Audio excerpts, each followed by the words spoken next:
Is Bruno the ideal Game Week 11 transfer? Let's discuss it. Starting off with the obvious pros is the next three fixtures. Leicester at home, Ipswich away, and Everton at home are just ideal prime fixtures to target.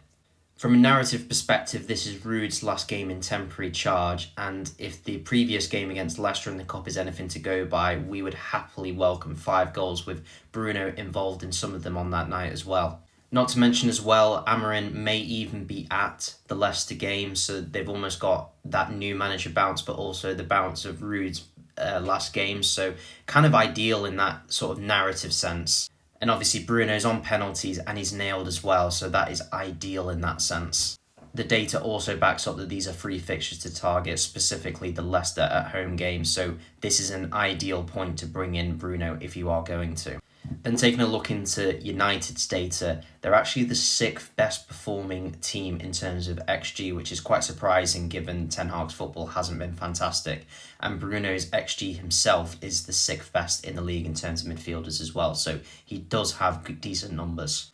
Moving on to my concerns about the transfer, the first point is quite obvious. You're bringing in a Man United player. They have been so poor this season, and the question remains, will this squad be able to improve under a new manager, or are they just inherently bad?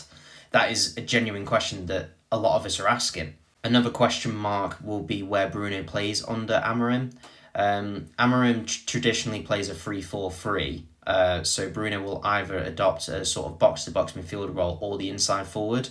If he is pushed back to the box-to-box role, then his goal threat is going to be severely reduced, whereas he could actually thrive in a right forward role, but obviously it's just that unknown at the minute that could lead you to avoid this transfer.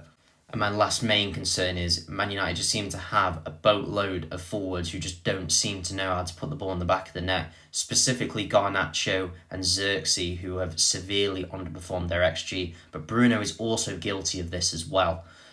So those are pretty poor points. Overall, I do think that this is a good move. I will be bringing in Bruno myself. I just think the fixtures are too good not to target. But I will caveat that with saying that I did bring in Foden in game week 8 because I thought that would be a good punt, and that blew up in my face. The only advice that I would give is this week seems like the only real entry point for Bruno, because these are the only 3 good fixtures, and then the fixtures do turn. There's almost no point in sort of saying, "Oh, I'll hold off until after the international break," because then you've only got 2 game weeks to attack, and the Leicester one is the main one. So do please consider that before you decide whether or not to bring him in.